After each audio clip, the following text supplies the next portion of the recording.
여러분 안녕하십니까? 권순알입니다.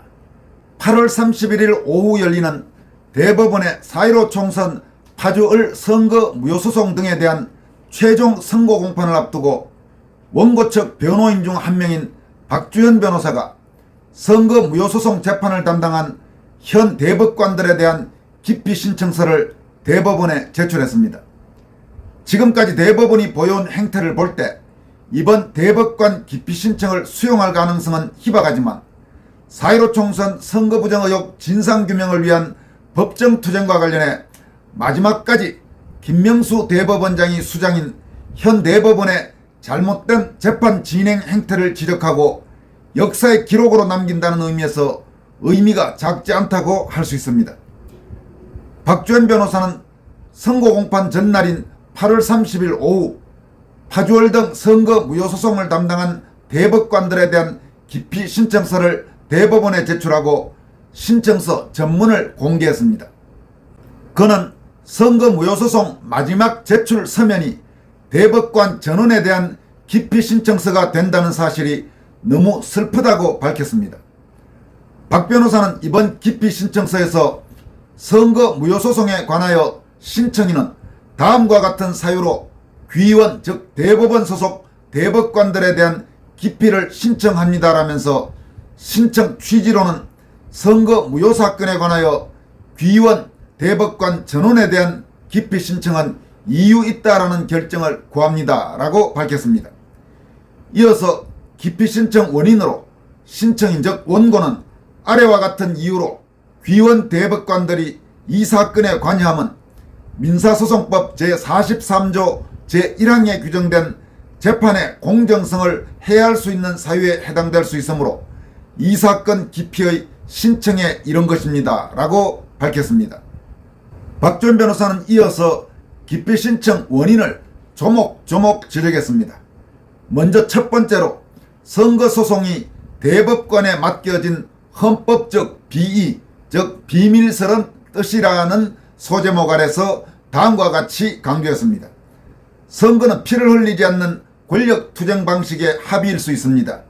그런 선거에 심각한 분란이 생겨 쟁송으로 해결할 수밖에 없게 되었다면 이때의 쟁송 곧 선거소송은 피를 흘리지 않는 권력투쟁 방식의 마지막 한계점이 될 것입니다. 따라서 선거소송은 가장 근원적인 헌법 수호제도이며 이를 담당하는 대법관은 가장 근원적인 헌법 수호기관이라 할 것입니다. 이렇게 밝힌 뒤 이어서 선거제도는 단순히 일개 제도에 그치지 않습니다. 재헌의회를 구성한 1948년 50선거가 대한민국을 정초한 사실을 보더라도 선거제도는 다른 제도를 가능케 하는 제도로서 제도 중의 제도이고 원제도요 정초적 제도라 말할 수 있습니다.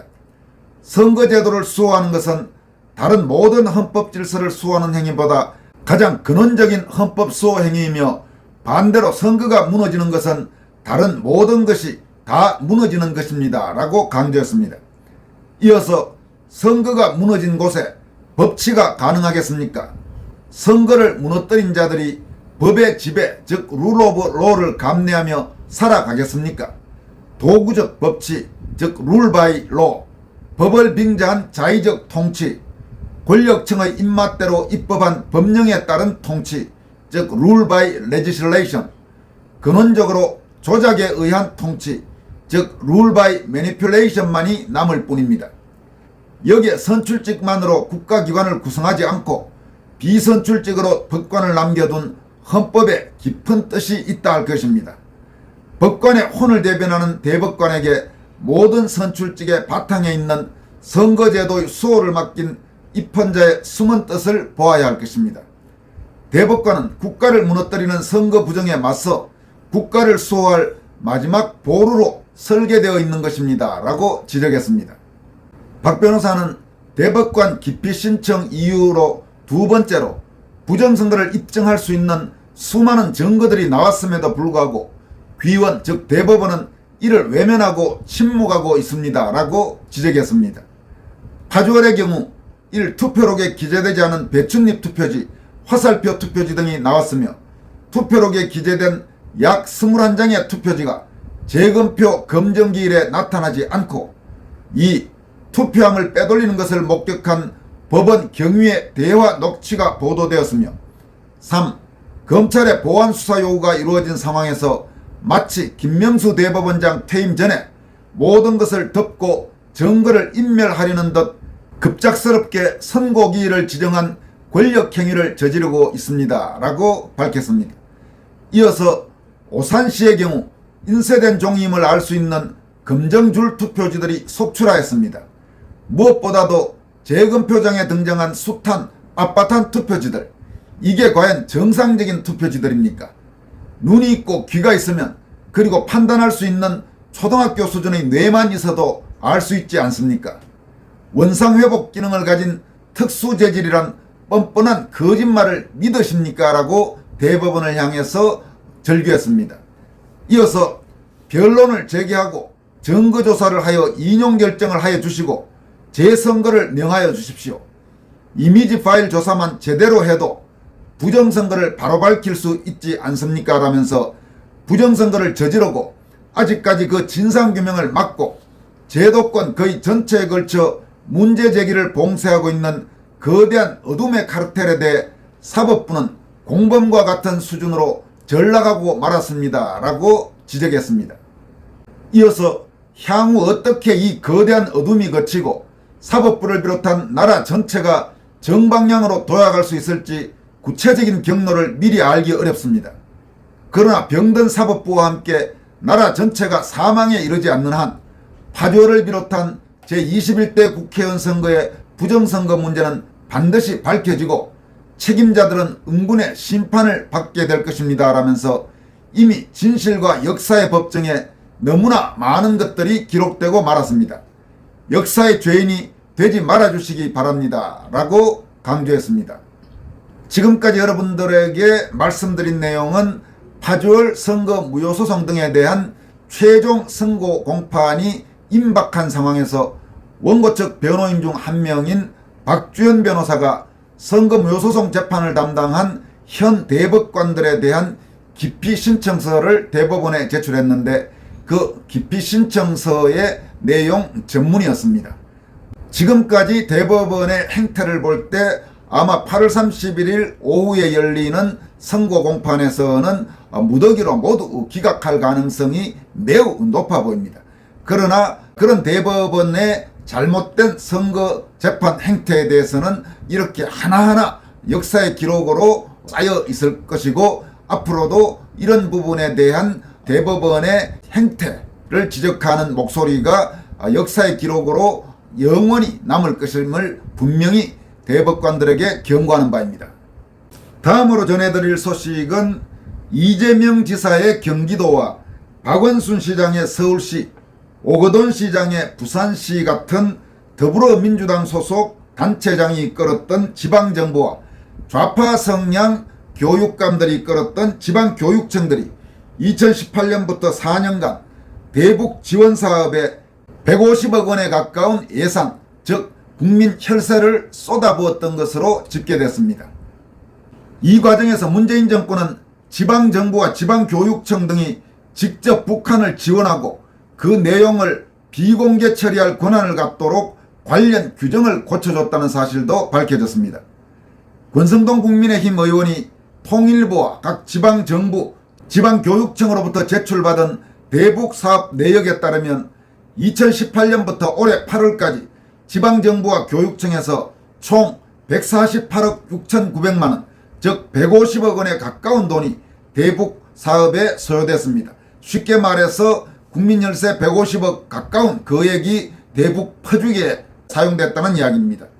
광역시도 10곳이 116억 4,500만원을, 시군 4곳이 9억 8천만원을, 지방교육청 3곳이 22억 4,400만원을 대북 지원 명목으로 시민단체, 더 직접적이고 구체적으로 말하면 좌파 성향 단체에 지원했습니다. 밀가루, 콩기름, 묘목, 의료용품 등을 북한으로 보내는데 쓰라는 것이었는데 과연 그 돈들이 이렇게만 사용됐는지도 앞으로 조사할 필요가 있습니다.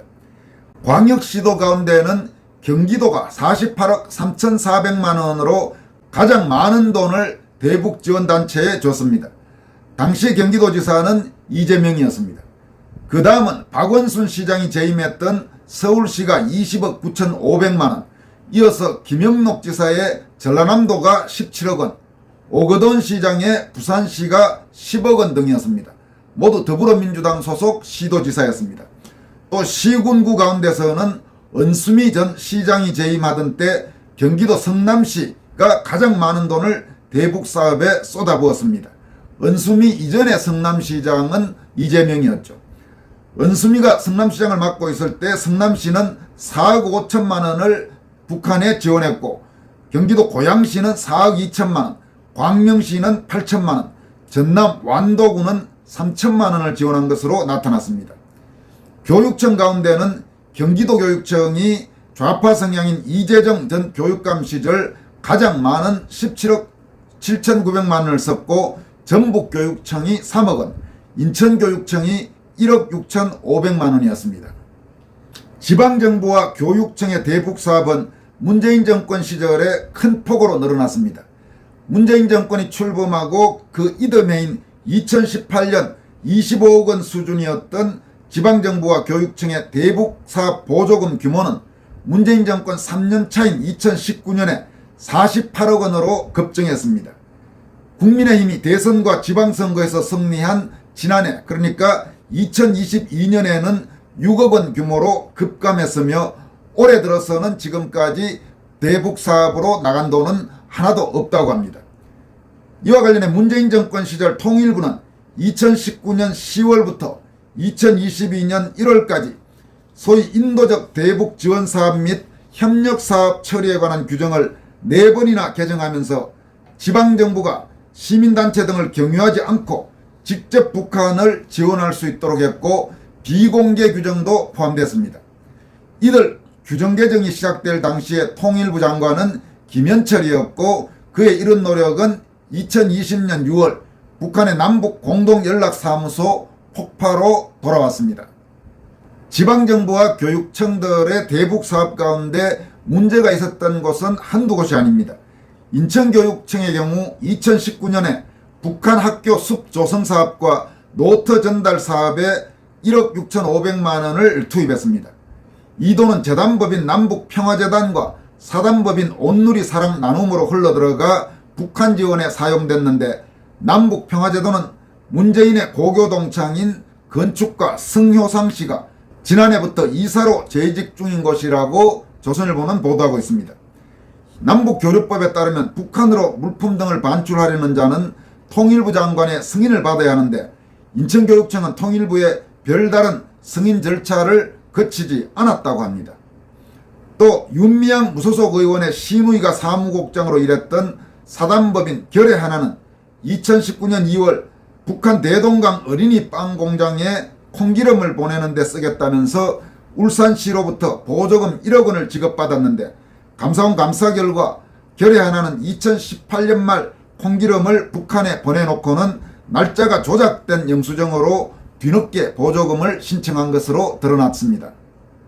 또 김대중 전 대통령의 아들인 민주당 의원 김홍걸이 대표 상임의장을 맡았던 민화협, 즉 민족화해협력 범국민협의회도 천일염을 북한에 보내겠다며 전라남도로부터 5억 원을 교부받았지만 실제로 천일염 매입이 이루어지지 않았다는 의혹이 제기돼서 현재 수사가 진행 중인 상태입니다.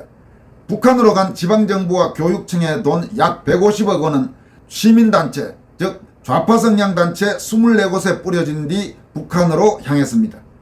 이들 단체 등기이사 명단에는 현 야권 인사들이 많이 포진되어 있습니다. 김홍걸의 경우 민화협뿐만 아니라 사단법인 결의 숲, 사단법인 김대중 2.25 기념사업회 등기이사였습니다. 서른 의원과 노웅래 의원도 민화협과 김대중 2.25 기념사업회 등기이사로 이름을 올린 바 있고, 이종글 전 의원은 민화협 현 대표 상임의장인데 결의 숲 이사이기도 했다고 합니다. 또 이인영의 장인인 이해학 목사는 서울시로부터 받은 10억 원으로 밀가루를 사서 북한에 보낸 대북협력 민간단체 협의회 이사입니다. 이들 좌파 성향 단체들은 지난 대선에서 정권이 바뀐 뒤에는 현 윤석열 정권에 반대하는 반정부 운동에 총력을 기울이고 있습니다. 부산시로부터 10억 원의 대북사업 보조금을 수령했던 부산 우리민족 서로돕기 운동과 결의하나 남북평화재단 등은 지난 6월 소위 평화통일 시국대회에 참가했는데 이 대회의 슬로건은 전쟁조장 망국외교 윤석열 정부 심판이었습니다. 또 좌파 성향 단체 가운데 가장 많은 보조금인 30억 7,900만 원을 받은 결의사랑 이사장 신경화 목사는 지난 5월에 윤석열 정부 1년에 붙이는 기독교 목회자 시국선언문에 이름을 올리기도 했습니다. 이와 관련해 권성동 의원은 문재인 정부의 통일부, 민주당 소속 지방정부가 합작한 대북사업은 불법과 횡령으로 점철됐다면서 정권교체 이후 대북사업이 중단되자 관련 단체 상당수가 대정부 투쟁에 참여한 것은 애초부터 대북사업의 목적이 좌익단체의 보급투쟁이었음을 보여준다고 조선일보와의 인터뷰에서 밝혔습니다. 문재인 정권이 권력을 장악하고 또 각 시도 지사 무슨 시군 구청의 장들 그리고 교육감 이런 쪽을 더불어민주당이나 혹은 친전교조 성향 좌익 세력들이 장악하고 있을 때 이런 짓들이 공공연히 이루어진 것입니다. 만약 정권이 교체되지 않고 지금도 다시 더불어민주당 좌익 세력이 정권을 장악하고 있다면, 구체적으로 이재명이 만약 지금 현재 대한민국 대통령이었다면 과연 어떻게 됐을까 생각하면 아주 끔찍합니다. 끔찍해요. 여기까지 하겠습니다. 여러분 고맙습니다.